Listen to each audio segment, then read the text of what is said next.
أعوذ بالله السميع العليم من الشيطان الرجيم. بسم الله الرحمن الرحيم. الحمد لله رب العالمين، الرحمن الرحيم، مالك يوم الدين. إياك نعبد وإياك نستعين، اهدنا الصراط المستقيم، صراط الذين أنعمت عليهم غير المغضوب عليهم ولا الضالين. آمين. ختم الله على قلوبهم وعلى سمعهم وعلى أبصارهم غشاوة ولهم عذاب عظيم. مثلهم كمثل الذي استوقد نارا فلما أضاءت ما حوله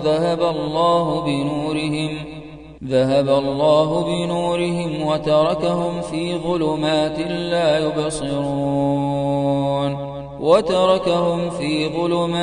لا يبصرون. صم بكم عمي فهم لا يرجعون. أو كصيب من السماء فيه ظلمات ورعد وبرق يجعلون أصابعهم في آذانهم من الصواعق حذر الموت والله محيط بالكافرين. يكاد البرق يخطف أبصارهم كلما أضاء لهم مشوا فيه وإذا أظلم عليهم قاموا ولو شاء الله لذهب بسمعهم وأبصارهم إن الله على كل شيء قدير. وإذ قلتم يا موسى لن نؤمن لك حتى نرى الله جهرة فأخذتكم الصاعقة وأنتم تنظرون. وإذ استسقى موسى لقومه فقلنا اضرب بعصاك الحجر فانفجرت منه اثنتا عشرة عينا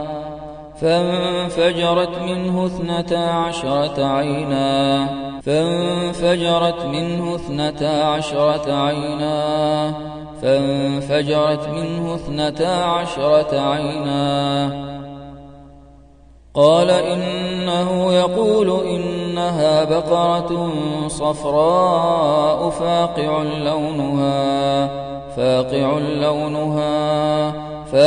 لونها تسر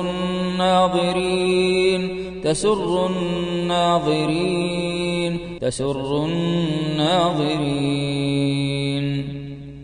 ما يود الذين كفروا من أهل الكتاب ولا المشركين أن ينزل عليكم من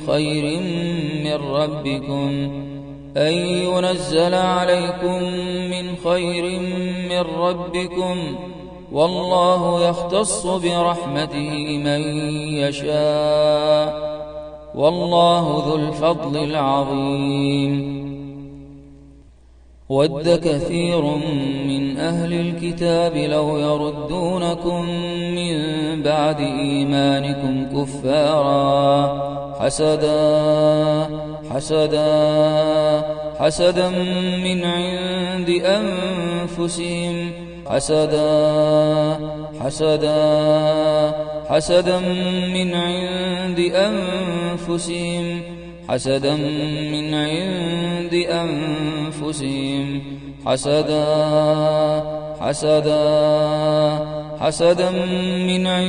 أنفسهم من بعد ما تبين لهم الحق فاعفوا واصفحوا حتى يأتي الله بأمره إن الله على كل شيء قدير. وقال لهم نبيهم إن الله قد بعث لكم طالوت ملكا قالوا أنى يكون له الملك علينا ونحن أحق بالملك منه ولم يؤت سعة من المال قال إن الله اصطفاه عليكم وزاده بسطة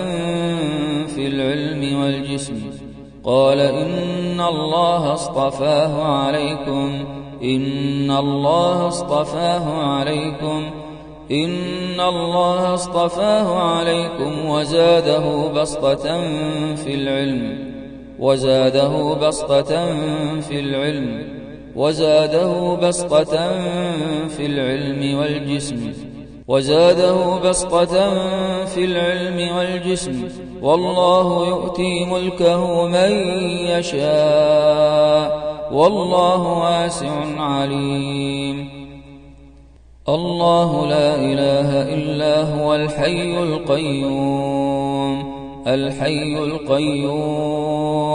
لا تأخذه سنة ولا نوم له ما في السماوات وما في الأرض من ذا الذي يشفع عنده إلا بإذنه يعلم ما بين أيديهم وما خلفهم ولا يحيطون بشيء من علمه إلا بما شاء وسع كرسيه السماوات والأرض ولا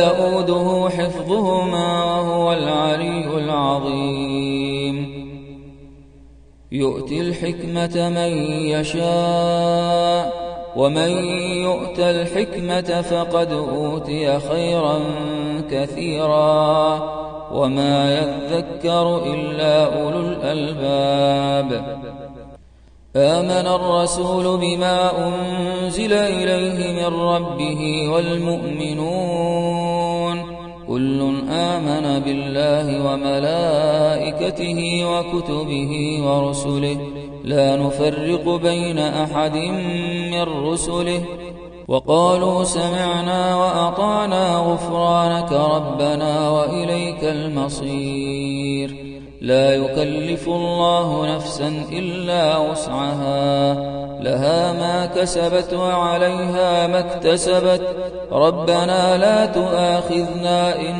نسينا أو أخطأنا ربنا ولا تحمل علينا إصرا كما حملته على الذين من قبلنا ربنا ولا تحملنا ما لا طاقة لنا به واعف عنا واغفر لنا وارحمنا أنت مولانا فانصرنا على القوم الكافرين قل اللهم مالك الملك تؤتي الملك من تشاء وتنزع الملك ممن تشاء وتعز من تشاء وتذل من تشاء بيدك الخير إنك على كل شيء قدير تولج الليل في النهار وتولج النهار في الليل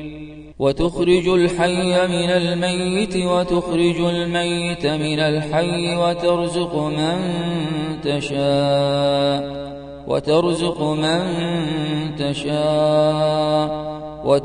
من تشاء بغير حساب إن الله اصطفى آدم ونوحا وآل إبراهيم وآل عمران على العالمين ذرية بعضها من بعض والله سميع عليم إذ قالت امرأة عمران رب إني نذرت لك ما في بطني محررا فتقبل مني إنك أنت السميع العليم فلما وضعتها قالت رب إني وضعتها أنثى والله أعلم بما وضعت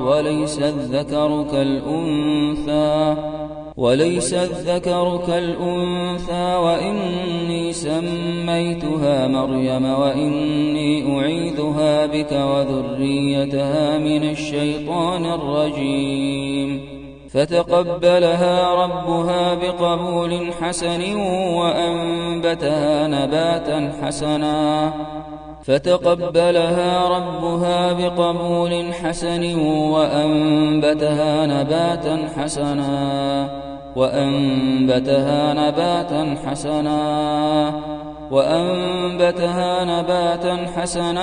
وكفلها زكريا كلما دخل عليها زكريا المحراب وجد عندها رزقا قال يا مريم أنى لك هذا قالت هو من عند الله إن الله يرزق من يشاء بغير حساب يا أيها الذين آمنوا لا تتخذوا بطانة من دونكم لا يألونكم خبالا ودوا ما عنتم قد بدت البغضاء من أفواههم وما تخفي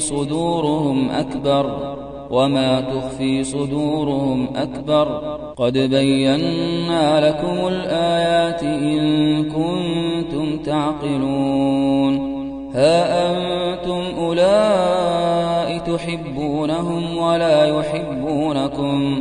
ولا يحبونكم وتؤمنون بالكتاب كله وإذا لقوكم قالوا آمنا وإذا خلوا عضوا عليكم الأنامل من الغيظ قل موتوا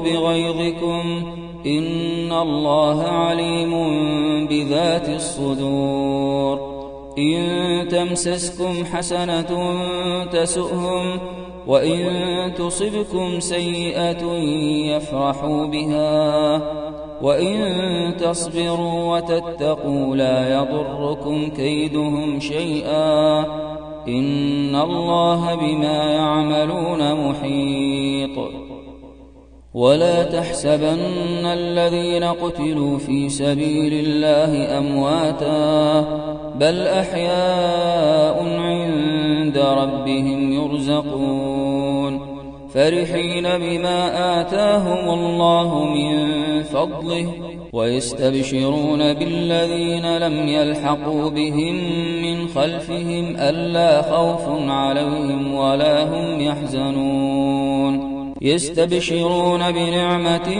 من الله وفضل وأن الله لا يضيع أجر المؤمنين الذين استجابوا لله والرسول من بعد ما أصابهم القرح للذين أحسنوا منهم واتقوا أجر عظيم الذين قال لهم الناس إن الناس قد جمعوا لكم فاخشوهم فزادهم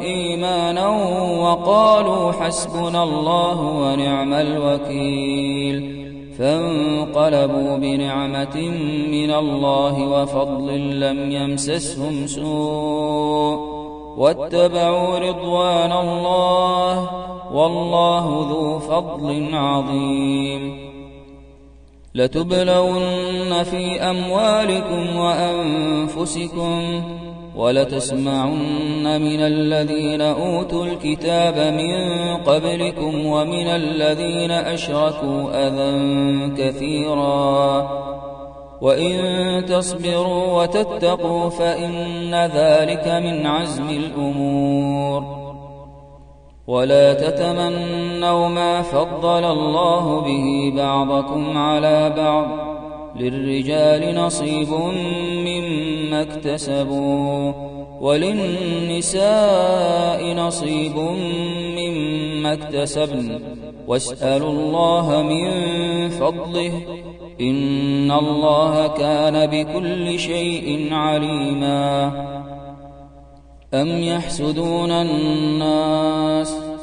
أم يحسدون الناس على ما آتاهم الله من فضله فقد آتينا آل إبراهيم الكتاب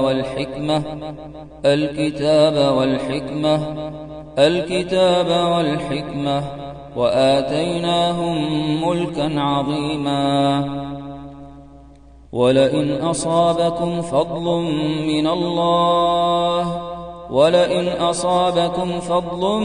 من الله ليقولن كأن لم تكن بينكم وبينه مودة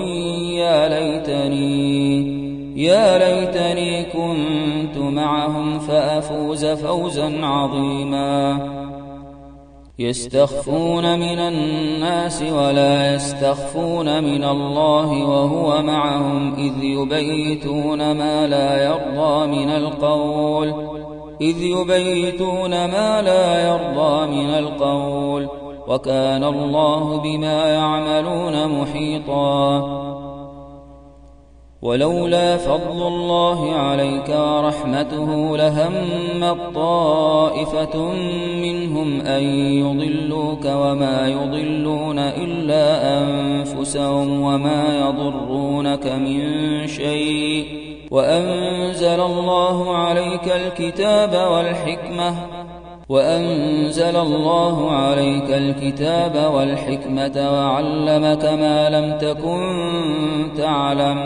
وعلمك ما لم تكن تعلم وكان فضل الله عليك عظيما لا خير في كثير من نجواهم إلا من أمر بصدقة أو معروف أو إصلاح بين الناس ومن يفعل ذلك ابتغاء مرضات الله فسوف نؤتيه أجرا عظيما قد نعلم إنه ليحزنك الذي يقولون فإنهم لا يكذبونك ولكن الظالمين بآيات الله يجحدون وكذلك فتنا بعضهم ببعض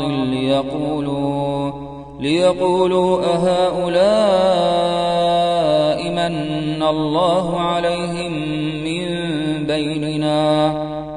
أهؤلاء من الله عليهم من بيننا أليس الله بأعلم بالشاكرين لا تدركه الأبصار وهو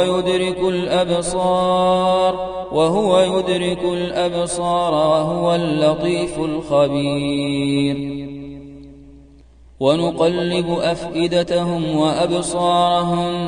ونقلب أفئدتهم وأبصارهم كما لم يؤمنوا به أول مرة ونذرهم في طغيانهم يعمهون وهو الذي جعلكم خلائف الأرض ورفع بعضكم فوق بعض درجات ليبلوكم فيما آتاكم إن ربك سريع العقاب وإنه لغفور رحيم ونزعنا ما في صدورهم من غل تجري من تحتهم الأنهار ونزعنا ما في صدورهم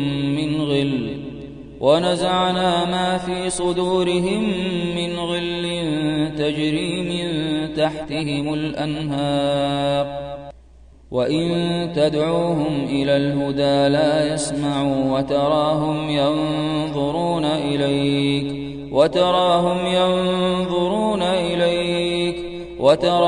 ينظرون إليك وهم لا يبصرون كيف وإن يظهروا عليكم لا يرقبوا فيكم إلا ولا ذمة يرضونكم يرضونكم بأفواههم وتأبى قلوبهم وأكثرهم فاسقون. إن تصبك حسنة تسؤهم وإن تصبك مصيبة يقولوا قد أخذنا أمرنا من قبل ويتولوا وهم فرحون. قل لن يصيبنا إلا ما كتب الله لنا هو مولانا وعلى الله فليتوكل المؤمنون.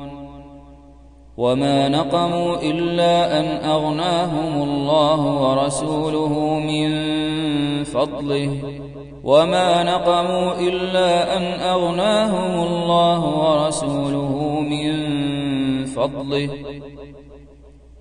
ومن الأعراب من يتخذ ما ينفق مغرما ويتربص بكم الدوائر عليهم دائرة السوء والله سميع عليم. لقد جاءكم رسول من أنفسكم عزيز عليه ما عنتم حريص عليكم بالمؤمنين رءوف رحيم. فإن تولوا فقل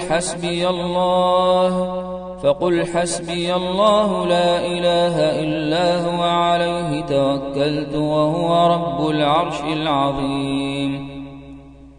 ومنهم من ينظر إليك أفأنت تهدي العمي ولو كانوا لا يبصرون.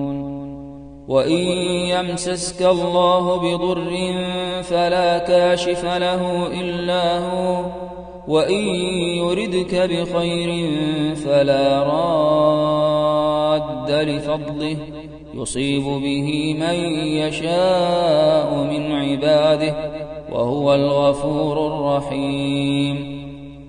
إذ قال يوسف لأبيه يا أبت إني رأيت 11 كوكبا والشمس والقمر رأيتهم لي ساجدين. قال يا بني لا تقصص رؤياك على إخوتك فيكيدوا لك كيدا إن الشيطان للإنسان عدو مبين.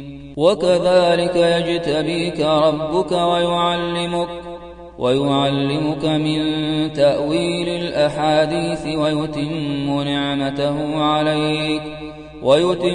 نعمته عليك وعلى آل يعقوب كما أتمها على أبويك من قبل إبراهيم وإسحاق إن ربك عليم حكيم. لقد كان في يوسف وإخوته آيات للسائلين إذ قالوا ليوسف وأخوه أحب إلى أبينا منا ونحن عصبة إن أبانا لفي ضلال مبين. اقتلوا يوسف أو اطرحوه أرضا يخل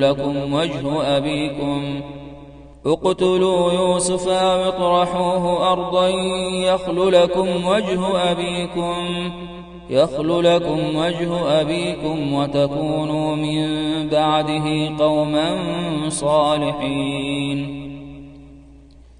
وجاءوا على قميصه بدم كذب قال بل سولت لكم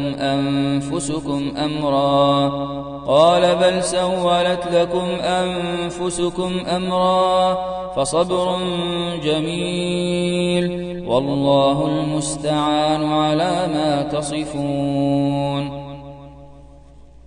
وقال الذي اشتراه من مصر لامرأته أكرمي مثواه عسى أن ينفعنا أو نتخذه ولدا وكذلك مكنا ليوسف في الأرض ولنعلمه من تأويل الأحاديث والله غالب على أمره ولكن أكثر الناس لا يعلمون فلما رأينه أكبرنه وقطعن أيديهن وقلن حاش لله ما هذا بشرا إن هذا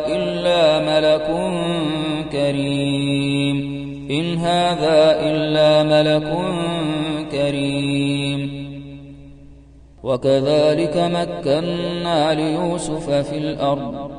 وكذلك مكنا ليوسف في الأرض يتبوأ منها حيث يشاء نصيب برحمتنا من نشاء ولا نضيع أجر المحسنين ولأجر الآخرة خير للذين آمنوا وكانوا يتقون وقال يا بني لا تدخلوا من باب واحد وادخلوا من أبواب متفرقة وما أغني عنكم من الله من شيء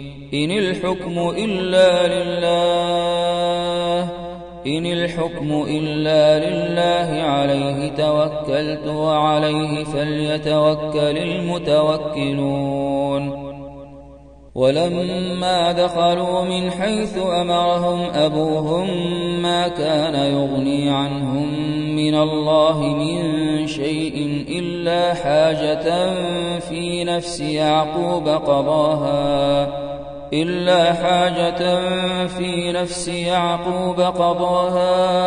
وإنه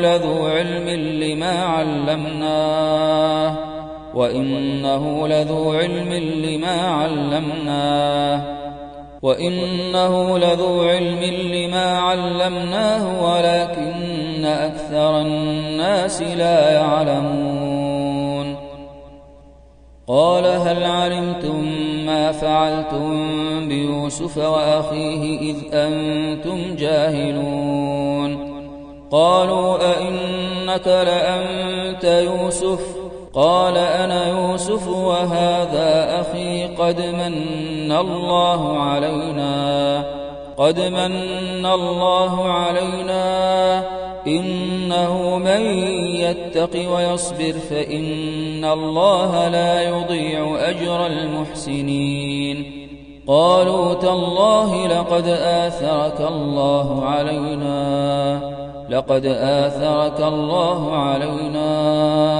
لقد آثرك الله علينا وإن كنا لخاطئين قال لا تثريب عليكم اليوم يغفر الله لكم وهو أرحم الراحمين اذهبوا بقميصي هذا فألقوه على وجه أبي يأت بصيرا وأتوني بأهلكم أجمعين فلما دخلوا على يوسف آوى إليه أبويه وقال ادخلوا مصر إن شاء الله آمنين ورفع أبويه على العرش وخروا له سجدا وقال يا أبت هذا تأويل رؤياي من قبل قد جعلها ربي حقا وقد أحسن بي إذ أخرجني من السجن وجاء بكم من البدو من بعد أن نزغ الشيطان بيني وبين إخوتي إن ربي لطيف لما يشاء إنه هو العليم الحكيم لا تمدن عينيك لا تمدن عينيك إلى ما متعنا به أزواجا منهم ولا تحزن عليهم واخفض جناحك للمؤمنين. ولقد نعلم أنك يضيق صدرك بما يقولون فسبح بحمد ربك وكن من الساجدين واعبد ربك حتى يأتيك اليقين. والله فضل بعضكم على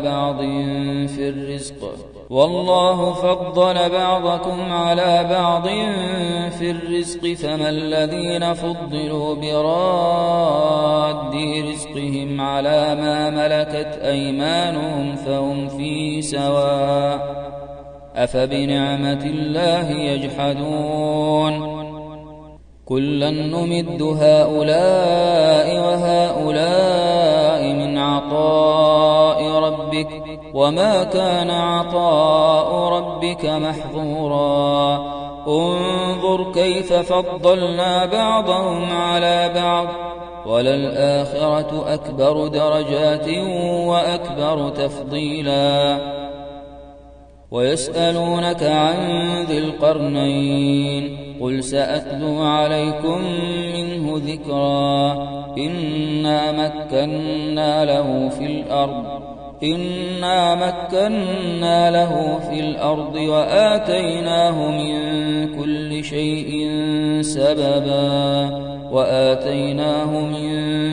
شيء سببا.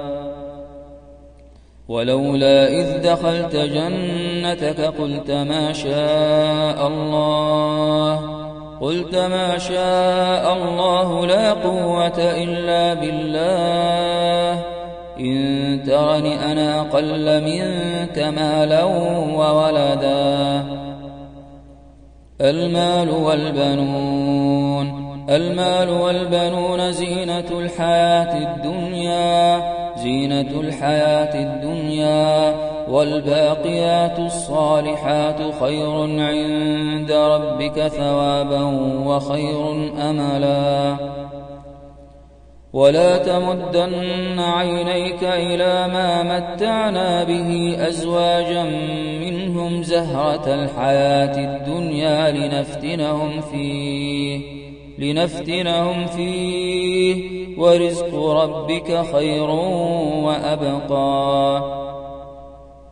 واقترب الوعد الحق فإذا هي شاخصة أبصار الذين كفروا يا ويلنا قد كنا في غفلة من هذا بل كنا ظالمين. وإذا تتلى عليهم آياتنا بينات تعرف في وجوه الذين كفروا المنكر يكادون يسطون بالذين يتلون عليهم آياتنا. قل أفأنبئكم بشر من ذلكم النار وعدها الله الذين كفروا وبئس المصير. إذ تلقونه بألسنتكم وتقولون بأفواهكم ما ليس لكم به علم وتحسبونه هينا وهو عند الله عظيم. ولقد آتينا داود وسليمان علما وقال الحمد لله الذي فضلنا على كثير من عباده المؤمنين. وورث سليمان داود وقال يا أيها الناس علمنا منطق الطير وأوتينا من كل شيء إن هذا لهو الفضل المبين. فخرج على قومه في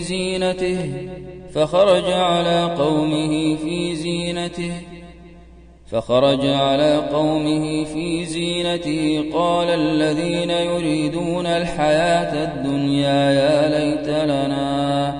يا ليت لنا مثل ما أوتي قارون إنه لذو حظ عظيم. وقال الذين أوتوا العلم ويلكم ثواب الله خير لمن آمن وعمل صالحا ولا يلقاها إلا الصابرون.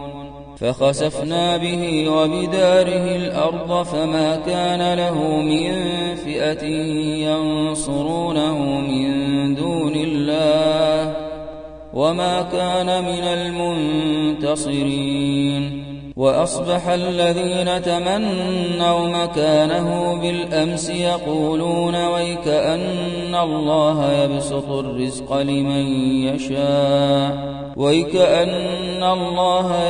الرزق لمن يشاء من عباده ويقدر لولا أمن الله علينا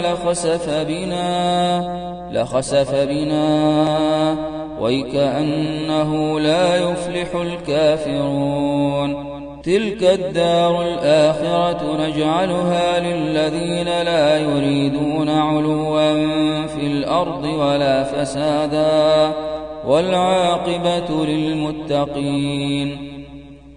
أشحة عليكم فإذا جاء الخوف رأيتهم ينظرون إليك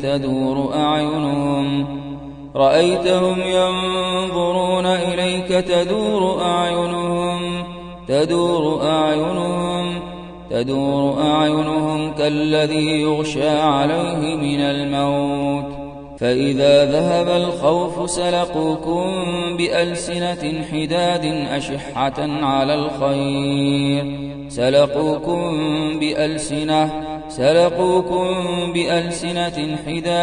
أشحة على الخير أولئك لم يؤمنوا فأحبط الله أعمالهم وكان ذلك على الله يسيرا. لا يحل لك النساء من بعد ولا أن تبدل بهن من أزواج ولو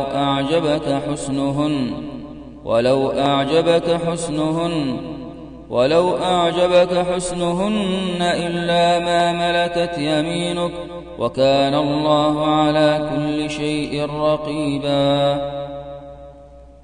وجعلنا من بين أيديهم سدا ومن خلفهم سدا فأغشيناهم فهم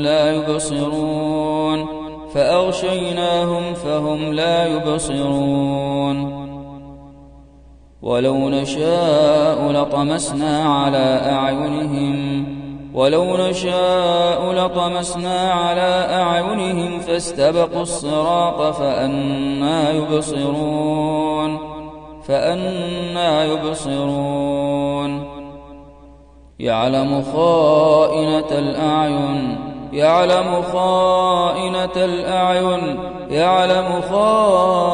الأعين وما تخفي الصدور.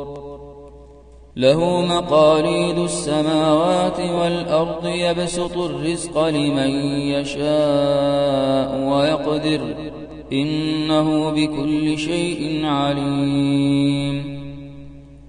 ولو بسط الله الرزق لعباده لبغوا في الأرض ولكن ينزل بقدر ما يشاء إنه بعباده خبير بصير.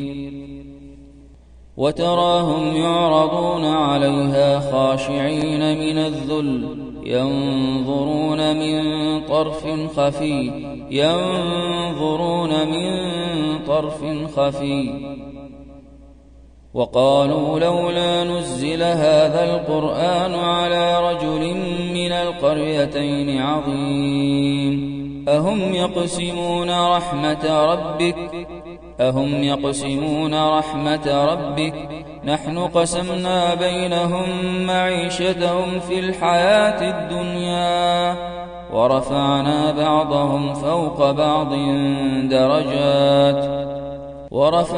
بعضهم فوق بعض درجات ليتخذ بعضهم بعضا سخريا ورحمة ربك خير مما يجمعون أم حسب الذين في قلوبهم مرض أن لن يخرج الله أضغانهم ولو نشاء لأريناكهم فلعرفتهم بسيماهم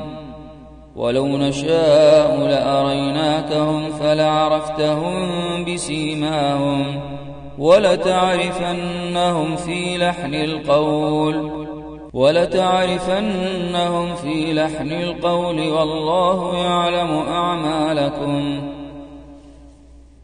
سيقول المخلفون إذا انطلقتم إلى مغانم لتأخذوها ذرونا نتبعكم يريدون أن يبدلوا كلام الله قل لن تتبعونا كذلكم قال الله من قبل فسيقولون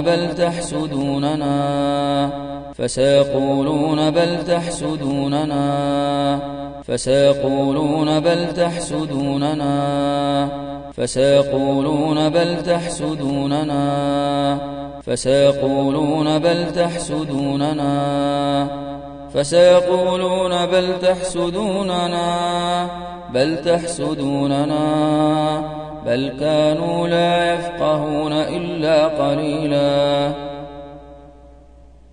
يا أيها الذين آمنوا لا يسخر قوم من قوم عسى أن يكونوا خيرا منهم ولا نساء من نساء عسى أن يكن خيرا منهن ولا تلمزوا أنفسكم ولا تنابزوا بالألقاب بئس الاسم الفسوق بعد الإيمان ومن لم يتب فأولئك هم الظالمون يا أيها الذين آمنوا اجتنبوا كثيرا من الظن إن بعض الظن إثم ولا تجسسوا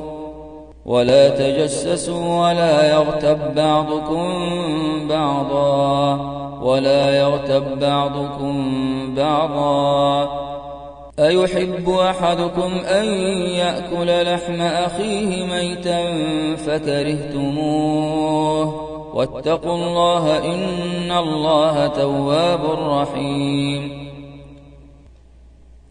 ولقد راودوه عن ضيفه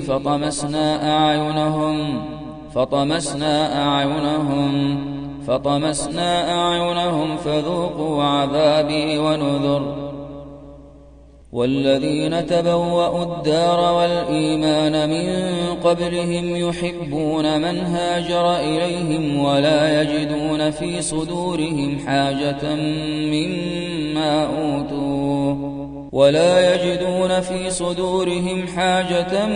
مما أوتوا ويؤثرون على أنفسهم ولو كان بهم خصاصة ومن يوق شح نفسه فأولئك هم المفلحون والذين جاءوا من بعدهم يقولون ربنا اغفر لنا ولإخواننا الذين سبقونا بالإيمان ولا تجعل في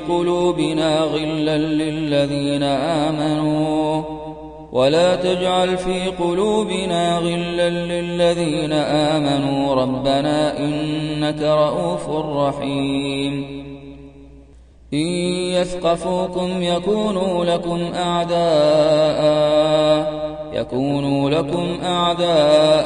ويبسطوا إليكم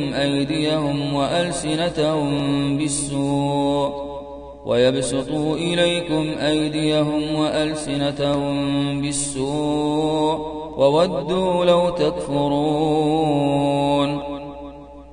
عسى الله أن يجعل بينكم وبين الذين عاديتم منهم مودة والله قدير والله غفور رحيم فارجع البصر هل ترى من فطور فارجع البصر هل ترى من فطور فارجع البصر هل ترى من فطور ثم ارجع البصر كرتين ينقلب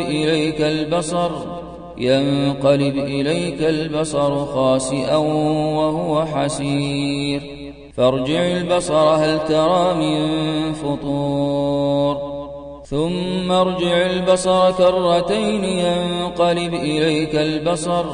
ينقلب إليك البصر خاسئا وهو حسير وإن يكاد الذين كفروا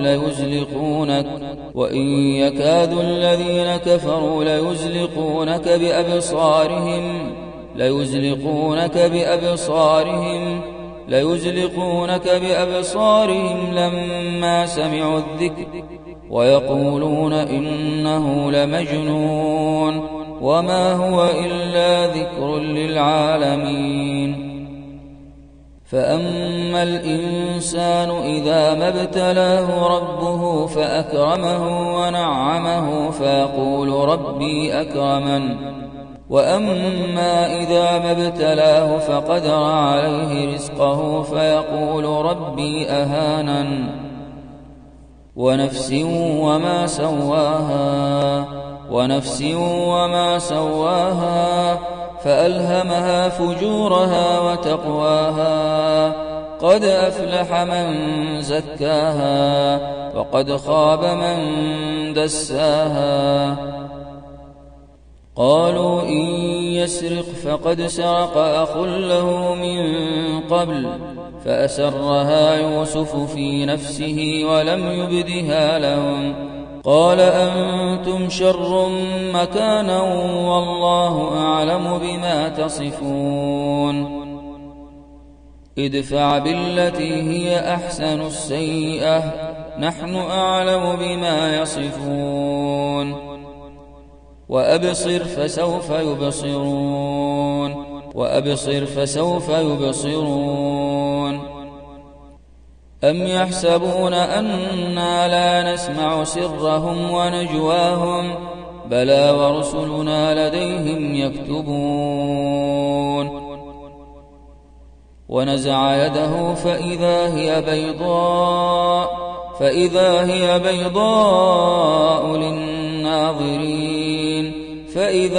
بيضاء للناظرين ولقد جعلنا في السماء بروجا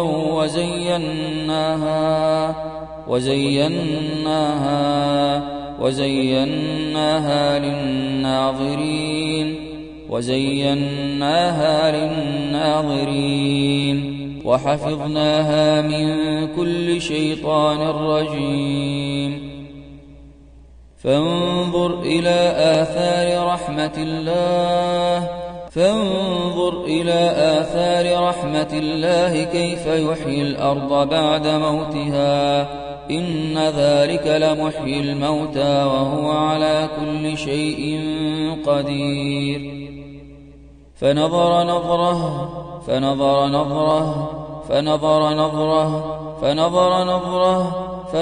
نظرة في النجوم فقال إني سقيم أفلم ينظروا إلى السماء فوقهم كيف بنيناها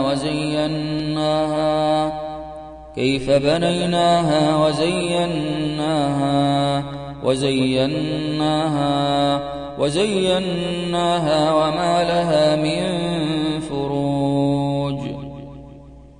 فعتوا عن أمر ربهم فأخذتهم الصاعقة وهم ينظرون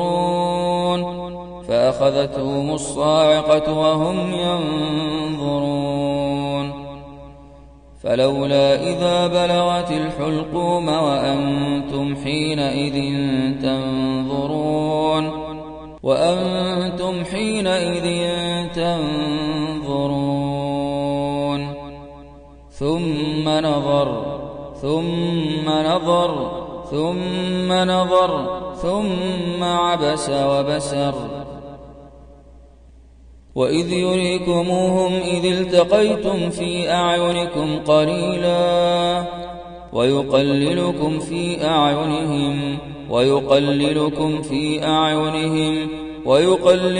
في أعينهم ليقضي الله أمرا كان مفعولا وإلى الله ترجع الأمور.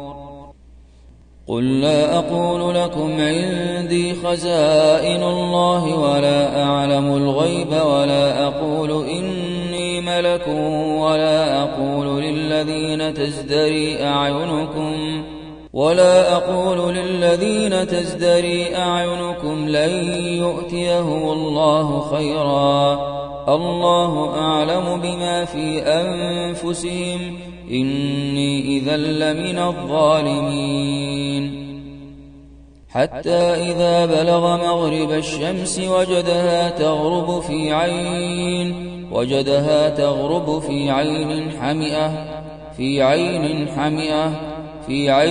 حمئة ووجد عندها قوما فرجعناك إلى أمك كي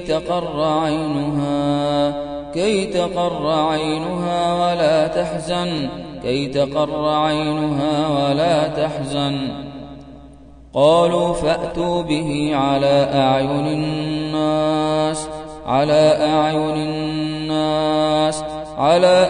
الناس لعلهم يشهدون. والذين يقولون ربنا هب لنا من أزواجنا وذرياتنا قرة أعين واجعلنا للمتقين إماما وأسلنا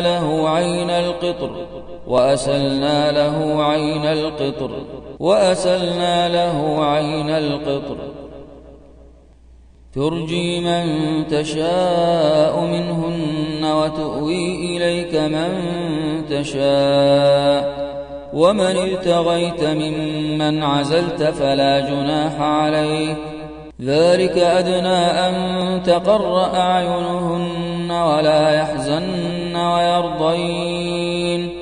ويرضين بما آتيتهن كلهن والله يعلم ما في قلوبكم وكان الله عليما حليما. وفيها ما تشتهيه الأنفس وتلذ الأعين وأنتم فيها خالدون. فيها عين جارية فيهما عينان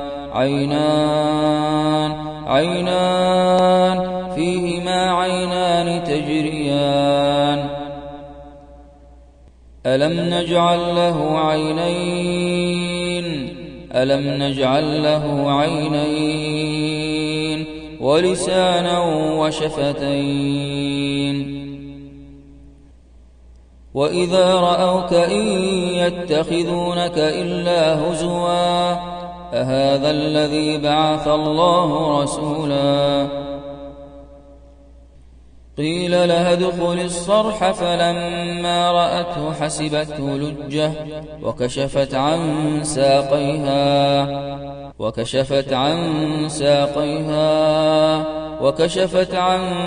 ساقيها هل أتاك حديث ضيف إبراهيم المكرمين إذ دخلوا عليه فقالوا سلاما قال سلام قوم منكرون. وإذا رأيتهم تعجبك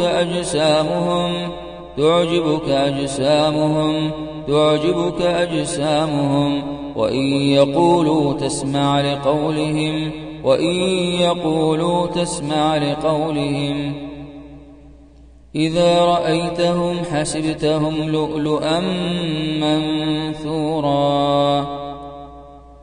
ونبئهم عن ضيف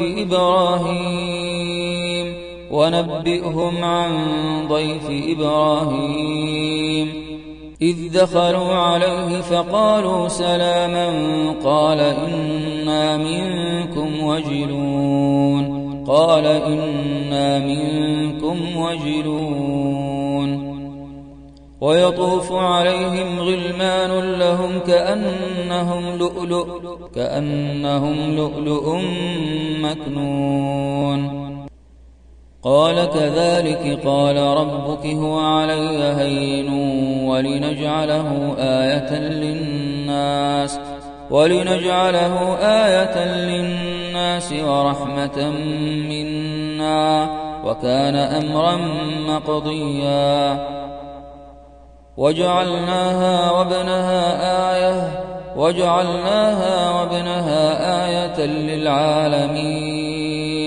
آية للعالمين وجعلناهم للناس آية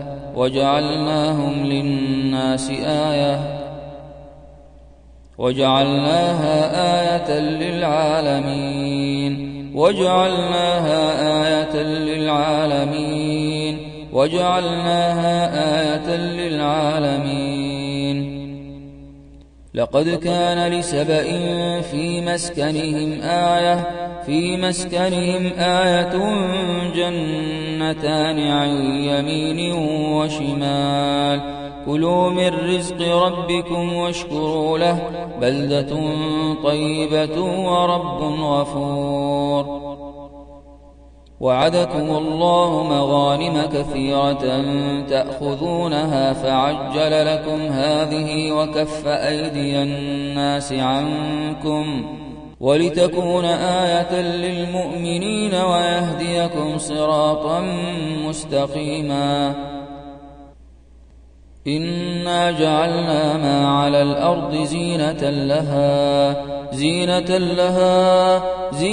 لها لنبلوهم أيهم أحسن عملا قال موعدكم يوم الزينة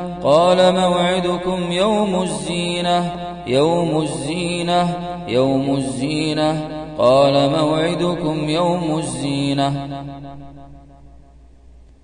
ولكن الله حبب إليكم الإيمان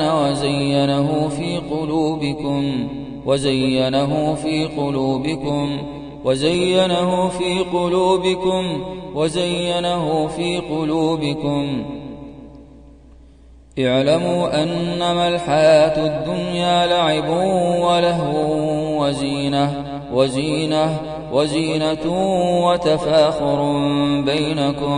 وتفاخر بينكم وتكاثر في الأموال والأولاد ولكم فيها جمال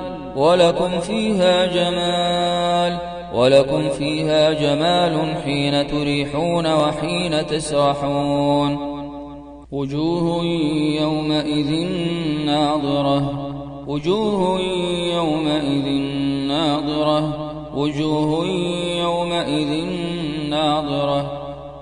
وجوه يومئذ مسفرة ضاحكة مستبشرة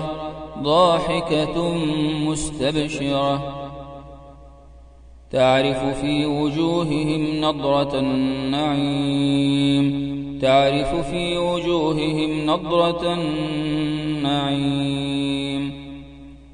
سيماهم في وجوههم من أثر السجود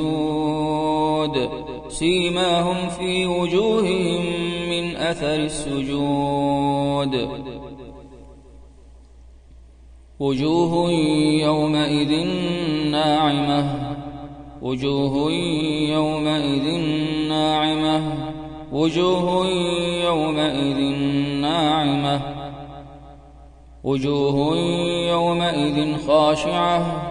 وجوه يومئذ خاشعة ولقاهم نضرة وسرورا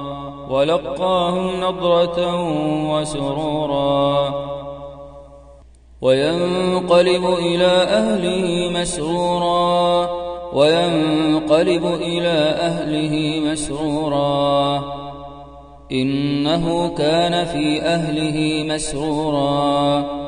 إنه كان في أهله مسرورا قل بفضل الله وبرحمته فبذلك فليفرحوا هو خير مما يجمعون ويومئذ يفرح المؤمنون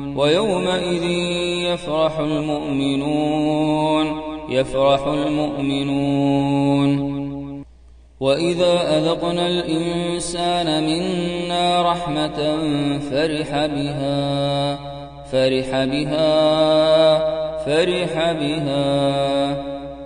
وامرأته قائمة فضحكت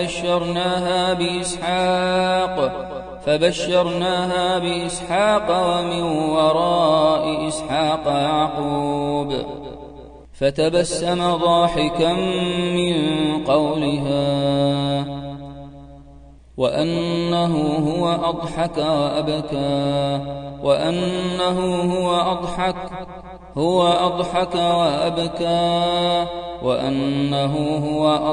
وأبكى قال بلى ولكن ليطمئن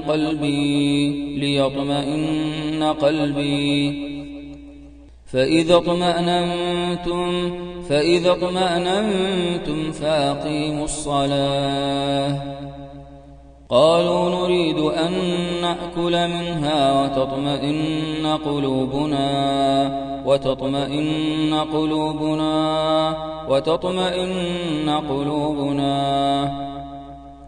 ولتطمئن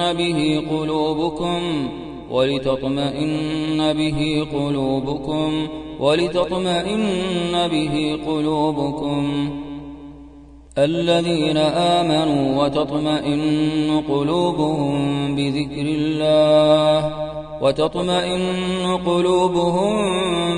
الله ألا بذكر الله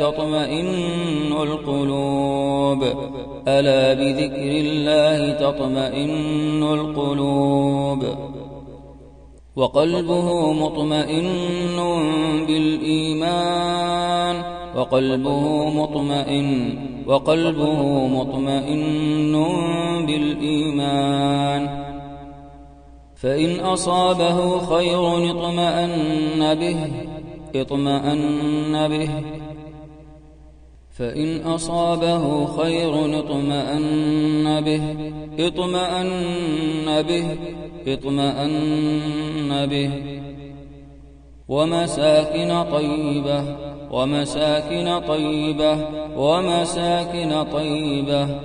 ومساكن ترضونها فتلك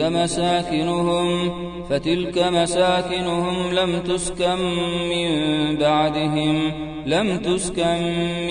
بعدهم إلا قليلا وكنا نحن الوارثين هم أحسن أثاثا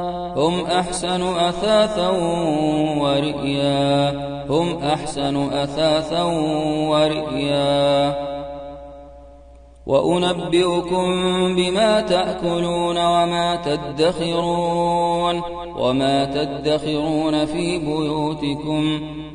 تدخرون في بيوتكم واجعلوا بيوتكم قبلة وأقيموا الصلاة وبشر المؤمنين وقرن في بيوتكن ولا تبرجن تبرج الجاهلية الأولى وأقمنا الصلاة وآتينا الزكاة وأطعنا الله ورسوله إنما يريد الله ليذهب عنكم الرجس أهل البيت ويطهركم تطهيرا ولبيوتهم أبوابا وسررا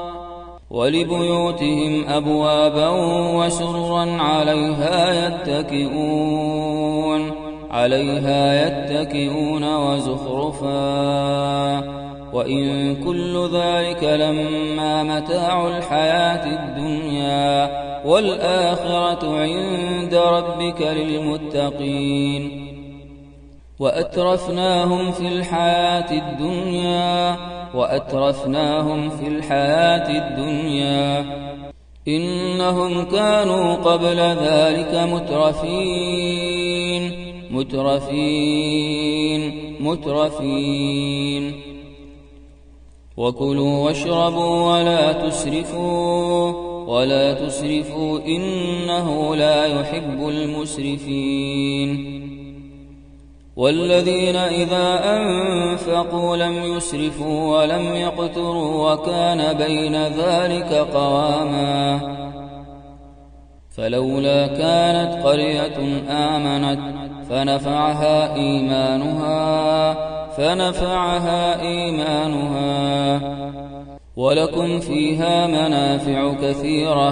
ولكم فيها منافع كثيرة قل لا أسألكم عليه أجرا إلا المودة في القربى ومن يقترف حسنة نزد له فيها حسنا إن الله غفور شكور وجعل بينكم مودة ورحمة يحبونهم كحب الله والذين آمنوا أشد حبا لله وآتى المال على حبه ذوي القربى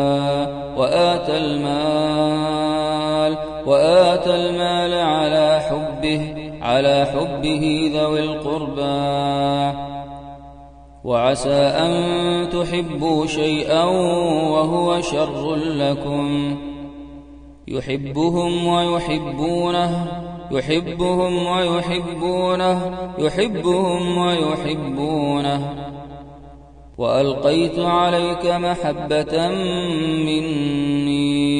وألقيت عليك محبة مني ولتصنع على عيني وأخرى تحبونها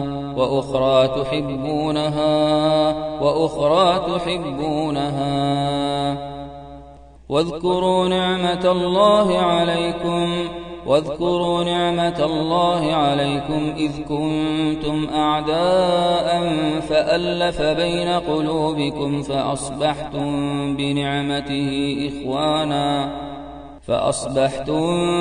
بنعمته إخوانا اليوم أكملت لكم دينكم وأتممت عليكم نعمتي ورضيت لكم الإسلام دينا وما بكم من نعمة فمن الله كذلك يتم نعمته عليكم لعلكم تسلمون شاكرا لأنعمه اجتباه وهداه إلى صراط مستقيم ألم تروا أن الله سخر لكم ما في السماوات وما في الأرض وأسبغ عليكم نعمه ظاهرة وباطنة إن هو إلا عبد أنعمنا عليه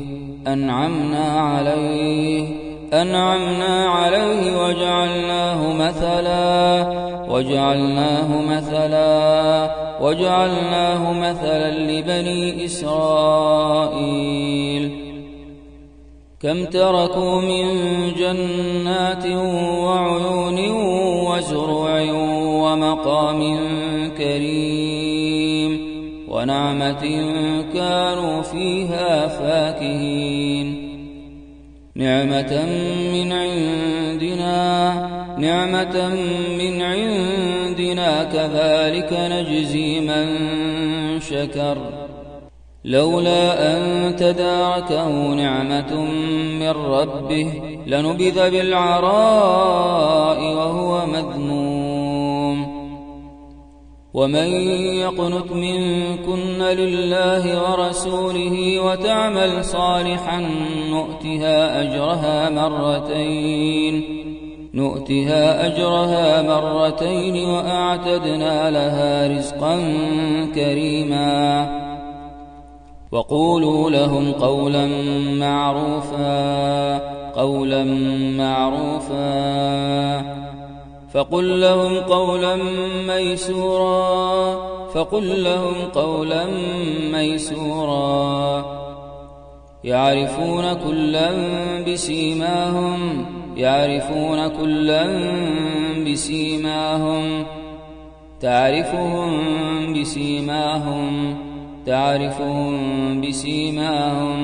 تعرفهم بسيماهم وقلن قولا معروفا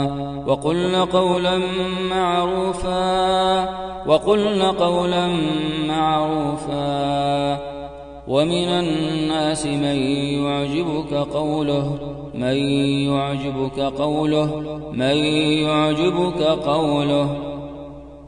وإن تعجب فعجب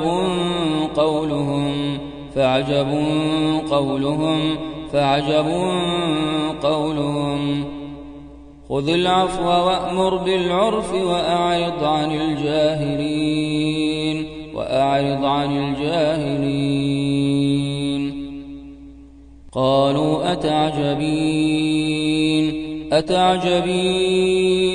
قالوا أتعجبين من أمر الله أم حسبت أن أصحاب الكهف والرقيم كانوا من آياتنا عجبا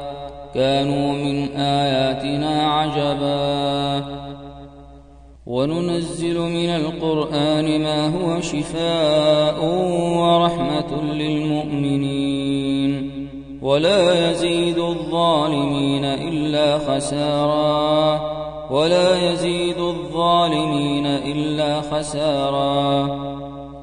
قل هو للذين آمنوا هدى وشفاء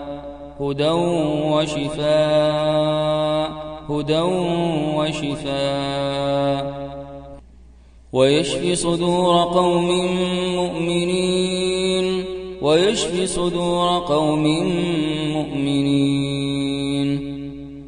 وإذا مرضت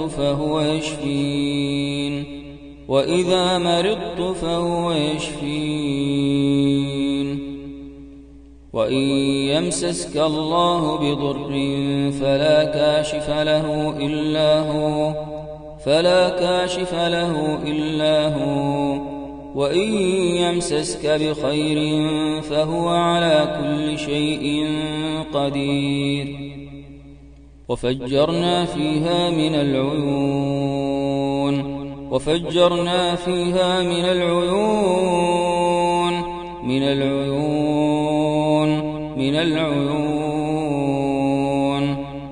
فإذا انشقت السماء فكانت وردة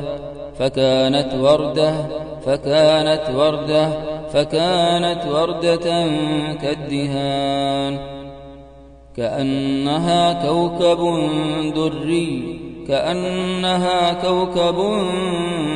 دري وإن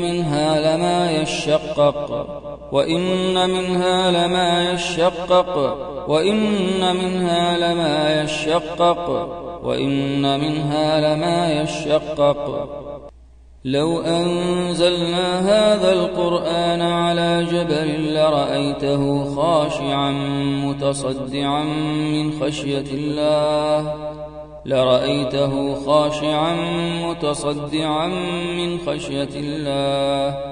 وتلك الأمثال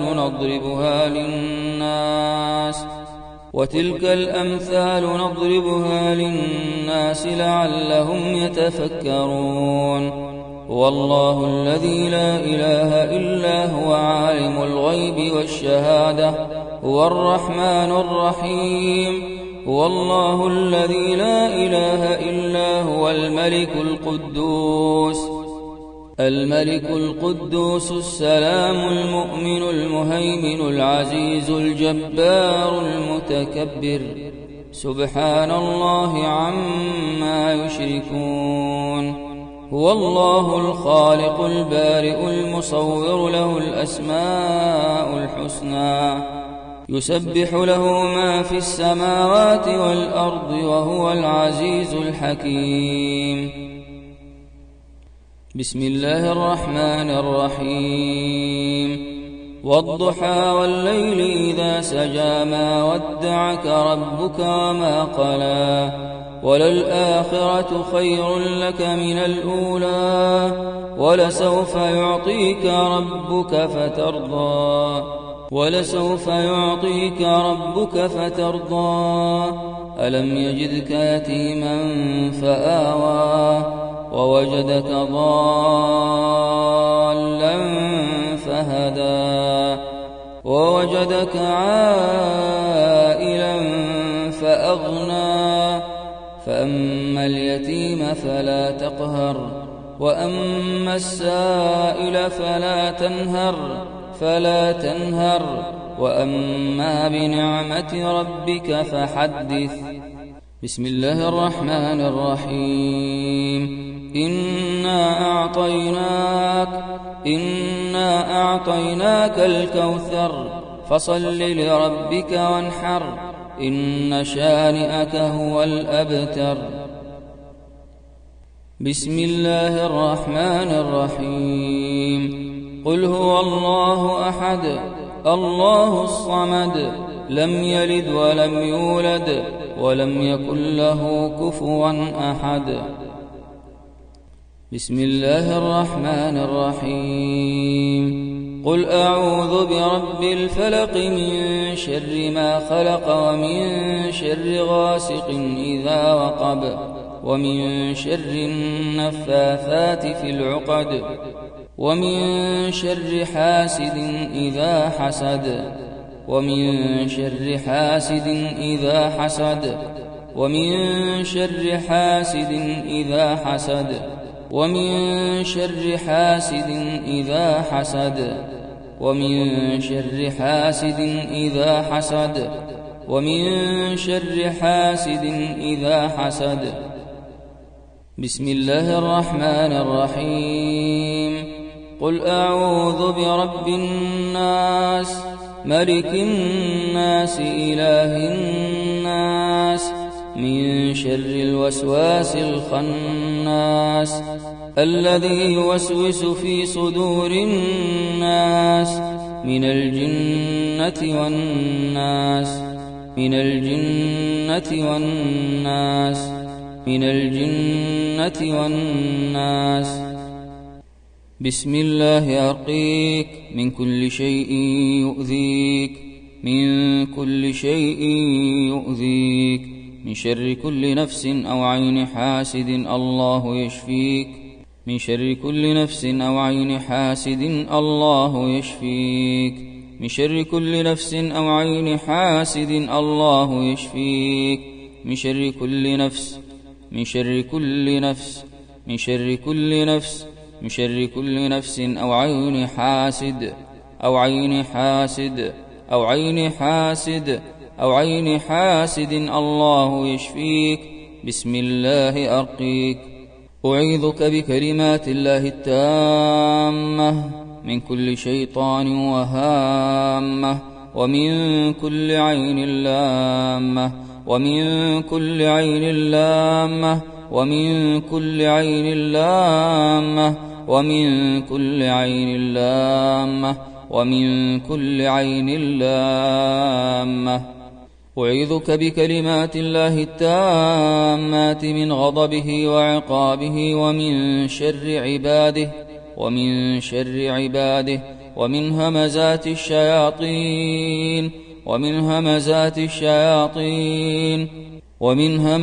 الشياطين وأعوذ بك رب أن يحضرون. اللهم ذا السلطان العظيم والمن القديم وذا الوجه الكريم ولي الكلمات التامات والدعوات المستجابات، عافنا من أنفس الجن وأعين الإنس، عافنا من أنفس الجن وأعين الإنس، عافنا من أنفس الجن عافنا من أنفس الجن وأعين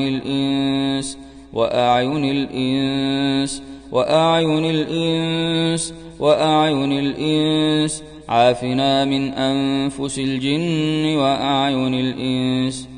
أعيذك بكلمات الله التامات التي لا يجاوزهن بر ولا فاجر من شر ما خلق وذرأ وبرأ، ومن شر ما ينزل من السماء، ومن شر ما يعرج فيها، ومن شر ما ذرأ في الأرض، ومن شر ما يخرج منها، ومن شر فتن الليل والنهار، ومن شر طوارق الليل والنهار إلا طارقا يطرق بخير يا رحمن. بسم الله يبريك من كل داء يؤذيك، من حسد كل حاسد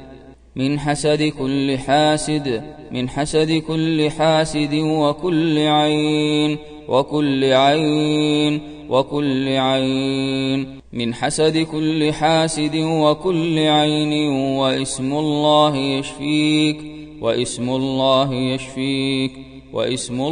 يشفيك. اللهم اخرج كل عين وحسد، اللهم اصرف كل داء عن الروح والجسد، اللهم اخرج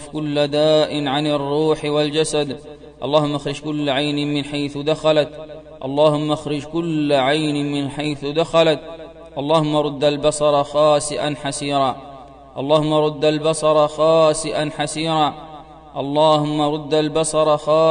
حسيرا، اللهم ذهب حر العين، اللهم ذهب حرارة العيون، اللهم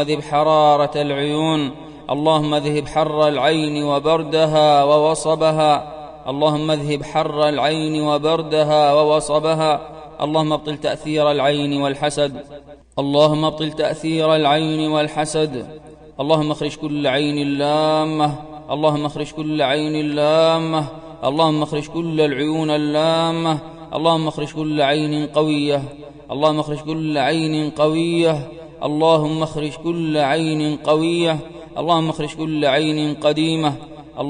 كل عين قديمة، اللهم اخرج كل عين معجبة، اللهم اخرج كل عين متعجبة، اللهم اخرج كل عين متعجبة، اللهم اخرج كل عين منهم تعجبت، اللهم اخرج كل عين منهم تعجبت، اللهم اخرج كل عين منهم تعجبت، اللهم اخرج كل عين بالزينة أعجبت وتعجبت، اللهم اخرج كل عين ونفس تمنت واشتهت، اللهم اخرج كل عين نظرت واستحسنت وركزت وتمعنت، اللهم اخرج كل عين نظرت واستحسنت وركزت وتمعنت، اللهم اخرج كل عين ونظرة أمرضت وأهلكت، اللهم اخرج كل عين ونظرة أمرضت وأهلكت، اللهم اخرج كل عين ونظرة تكررت، اللهم اخرج كل عين ونظرة تكررت، اللهم اخرج كل عين ونظرة تكررت وما بركت، اللهم اخرج كل عين وحسد من الصغر لازم، اللهم اخرج كل عين وحسد من الصغر لازم. اللهم اخرج كل عين حاسدة. اللهم اخرج كل عين حاسدة حاقدة وكل نفس خبيثة مبغضة لزوال النعم تمنت. وكل نفس خبيثة مبغضة لزوال النعم تمنت. اللهم اخرج كل عين قوية.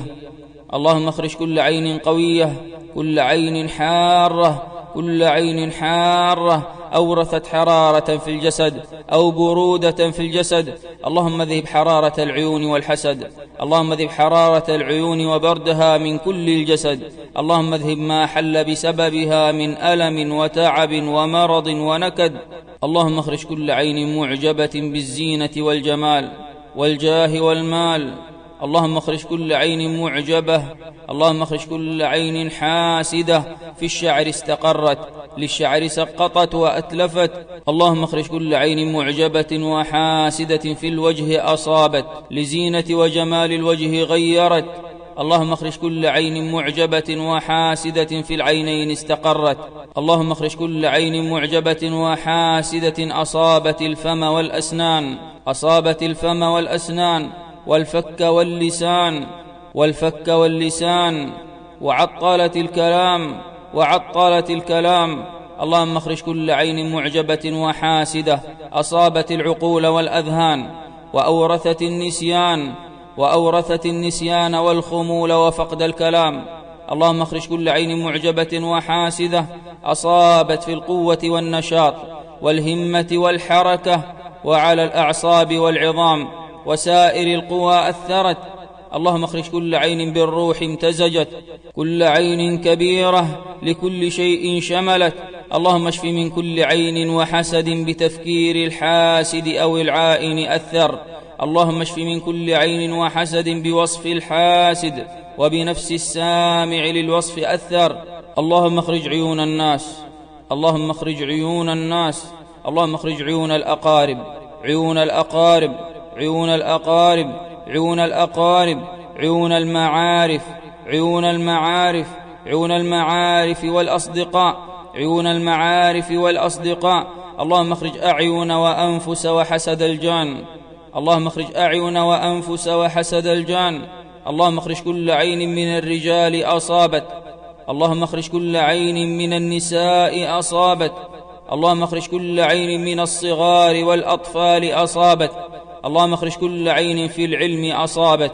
اللهم اخرج كل عين في الذكاء والفطنة والحكمة. اللهم اخرج كل عين وحسد في سداد الرأي وفي الفهم وحسن الاستنباط وحسن الاستيعاب وجمال الخطب والإلقاء والتفوق. اللهم اخرج كل عين وحسد في سرعة الحفظ وقوة الحفظ وسرعة الإجابة وحسن الخط وسرعة الكتابة.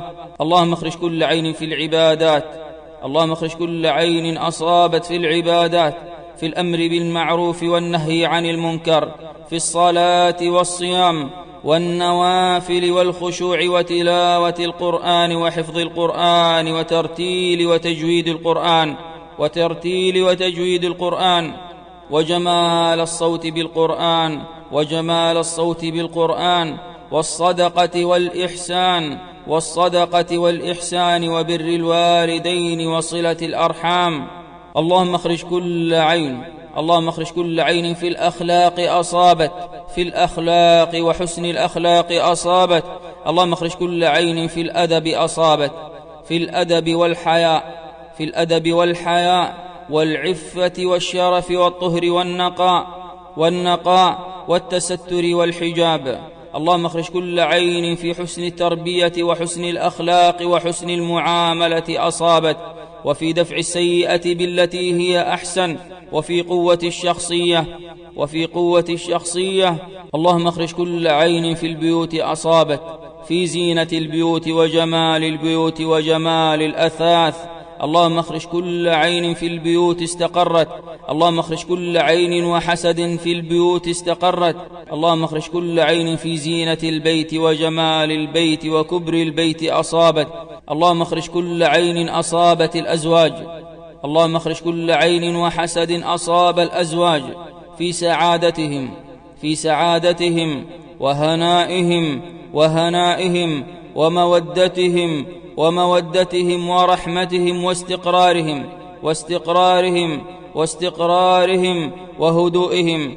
اللهم اخرج كل عين فرقت، اللهم اخرج كل عين فرقت، اللهم اخرج كل عين لقلوب الأزواج غيرت ولطبائع الأزواج غيرت. اللهم اخرج كل عين في الأبناء والبنات، اللهم اخرج كل عين في الأبناء والبنات، اللهم اخرج كل عين وحسد في الأبناء والبنات، في تربيتهم وأخلاقهم وزينتهم وجمالهم ومهاراتهم وقدراتهم. اللهم اخرج ما أصابهم في دراستهم، اللهم اخرج ما أصابهم في دراستهم وتفوقهم، اللهم اخرج ما أصابهم في صحتهم وقوتهم ونشاطهم. اللهم اخرج كل عين في الحمل أصابت، اللهم اخرج كل عين في الحمل والولادة أصابت، في سهولة الحمل وسهولة الوضع وفي الرضاعة أصابت. اللهم اخرج كل عين في الرزق والتجارة أصابت، في الغنى وسعة الرزق والمكسب أصابت. اللهم اخرج كل عين عن العمل صدت، اللهم اخرج كل عين عن العمل عطلت. اللهم اخرج كل عين وحسد في التجارة أصاب، في العمل أصاب، في الرزق أصاب. اللهم اخرج كل عين ونظرة، اللهم اخرج كل عين ونظرة قاتلة. اللهم اخرج كل عين سممت، اللهم اخرج كل عين أورثت مرضا مستعصيا. اللهم اخرج كل عين أورثت سرطانا، اللهم اخرج كل عين أورثت سرطانا. اللهم اخرج كل عين للكلى أتلفت، اللهم اخرج كل عين ليفت. اللهم اخرج كل عين على الرأس استقرت، اللهم اخرج كل عين على الرأس استقرت. اللهم اخرج كل عين على العروق والأعصاب أثرت. اللهم اخرج كل عين تراكمت، اللهم اخرج كل عين تحجرت. اللهم شققها تشقيقا، اللهم قطعها وحرقها تحريقا، اللهم فجرها تفجيرا. اللهم زلزل العيون من الأجساد، اللهم زلزل كل عين. الله أكبر من كل عين. اللهم اكفنا شر العيون، اللهم اشفنا من كل العيون. اللهم ابطل عنا تأثير العيون والحسد، اللهم اكفنا شر العيون واصرف عنا أذى العيون. اللهم اكفنا شر شياطين العين والحسد، اللهم إنا نعوذ بك من شياطين العين والحسد. اللهم اكفناهم بما شئت وكيف شئت يا حي يا قيوم، برحمتك نستغيث من كل الحسد ومن كل العيون. اللهم لا سهل إلا ما جعلته سهلا، وأنت تجعل خروج العيون سهلا. اللهم رد البصر على من نظر، والحسد على من حسد. اللهم اكفنا بحلالك عن حرامك، واغننا بفضلك عمن سواك. اللهم إنا نعوذ بك من العجز والكسل والجبن والبخل والهرم والقسوة والغفلة، ونعوذ بك من الكفر والفقر والفسوق والشقاق والسمعة والرياء والجنون وسيء الأسقام والسرطان. اللهم إنا نعوذ بك من الفقر والقلة والذلة، ونعوذ بك أن نظلم أو نظلم. اللهم قنعنا بما قسمت لنا، اللهم قنعنا بما ارتضيته لنا، اللهم اجعلنا من القانعين. اللهم إنا نعوذ بك أن نكون من الحاسدين، اللهم إنا نعوذ بك أن نكون من الحاسدين. اللهم اكفنا شر الحاسدين والحاقدين والأشرار والشياطين والشامتين. اللهم اشفنا بشفاك وداونا بدواك. اللهم انزل الشفاء وارفع كل العيون والحسد وكل الداء، إنك على كل شيء قدير وبالإجابة جدير. وصل اللهم على نبينا محمد وعلى آله وصحبه أجمعين.